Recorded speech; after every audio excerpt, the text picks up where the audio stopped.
এই দুনিয়ার পুরো জীবনটা এটা হচ্ছে লালসাময় একটা জীবন, লোভ, মরিচিকা, মায়াজাল। এই মায়াজালে আমরা আটকে আছি, ফলে মৃত্যুর কথা আমরা ভুলে গিয়েছি। পাগলের মতো ছুটছি, আরো টাকা লাগবে, আরো খ্যাতি লাগবে, আরো যশ লাগবে, আরো দাপট লাগবে। আমার এত টাকা দিয়ে কি হবে? এত সম্পদ দিয়ে কি হবে? এত ব্যস্ততা দিয়ে কি হবে তোমার? স্টপ, থামুন, অনেক হয়েছে। আন্না, থামুন, take a rest, take a breath and think about death. Think that you have to go back to your Lord.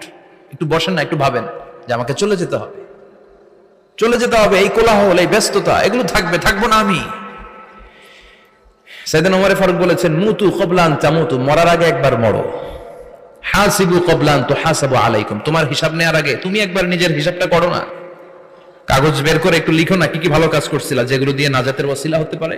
1 2 3, আর কি কি আকাম কুকাম করছো দেখো না, লিখে দেখো তোমার অবস্থাটা কি। মরার আগে একবার মরো।